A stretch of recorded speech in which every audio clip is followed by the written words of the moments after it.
So we are here to work with Crosby, who is a 12-week-old German Short-Haired Pointer. Now, we've set up a puppy playpen, and I'm going to go through that in a separate video. In this video, we're going to go over potty training and the basics. Now, a lot of people confuse their dog by not having a consistent potty word. They sometimes say potty or go make a potty, potty potty, one for pooping, one for peeing. We're just coming up with one word. I say business for my dog Quest. So the way I introduce it is when I take the dog outside, well, before we go through that, one of the 3 times dogs are most apt to go.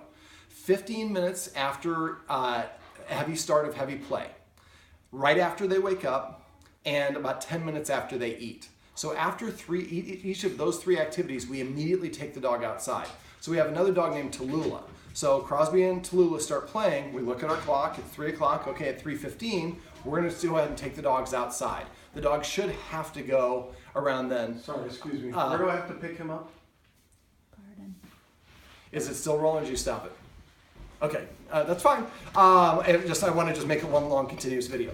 So, all right, so the 3 times we're going to take the dog out are after they wake up, 10 minutes after eating, 15 minutes after heavy play starts, not after it ends. Also, if the dog is just sitting here and all of a sudden gets up and just shoots across the room for no reason, a lot of times that means they have to poop. Now, a lot of people think the longer the dog is outside, the more apt they are to need to go. We're just going to ignore that for now. Now this is the first time he's gone in the puppy playpen, and so he has no impulse control. He's going to try to get out. If we let him out and respond to him when he's doing this, he's going to continue doing this. So we're going to kind of have a little bit of sound issues, but we're going to give him a chance to settle himself down.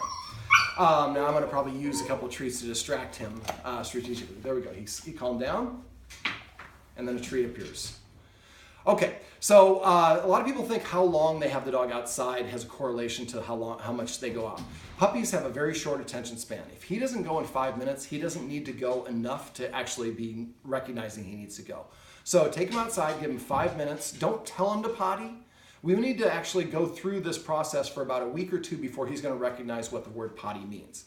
So the first thing that we're going to do is when we notice that he's about to poop. Now, a lot of times they'll kind of do a serpentine. They're kind of going back and forth over the same area and they're sniffing. And if you see your puppy get up and kind of goes and sniffs in a circle around in the house, that's a good idea to take him outside, an indicator that he needs to go. As soon as we recognize it, we look at his rear end, you can see it puckering, or we know that he's about to start, we say the word business. Say it in a calm tone of voice. A lot of people are like, oh, business! Because you're so excited they're going to do it outside, but we stop them and interrupt them from going. So we just wait. When he starts to go, say business. And I stay within about 10 feet of them. As soon as they get done, I crouch down into a softball player's position with my knees apart, and I hold the treat out. When the dog comes over, I pop it in the mouth. Now, the second the treat touches the dog's lips, it should hear the command word. So I pop it in the mouth. I say business at the same time. And then I pet the dog a little bit, spend about 20, 30 seconds petting him so he feels like, man, this is a good deal. I potty and I get a treat. Now, if you want your dog to go to a specific place outside, some people don't care where, but sometimes we have a yard where we only want to go to one specific area.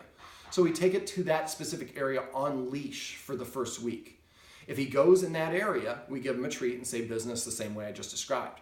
The second week, we take him to that area but off leash. Now, you have treats. Let him sniff that you have a treat so he follows you. And then give him the one treat once he's there, and then just kind of cross your arms and ignore. See how quickly he settled down?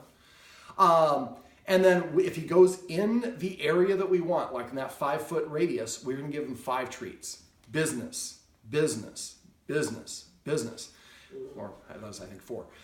Now, if he does it a little bit outside of that range, he might get 4 treats. If he does it just anywhere outside, he gets 1 treat.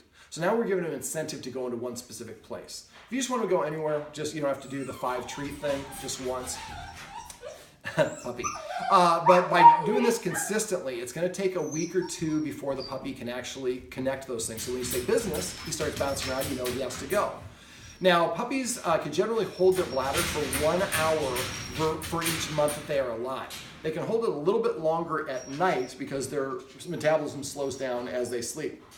Now, I don't feed the dog. I give it 2 hours before I feed it, or 2 hours before bed is the closest I would feed a dog, and an hour before they're going to go to bed, hold the water. So and make sure that you're taking them outside before take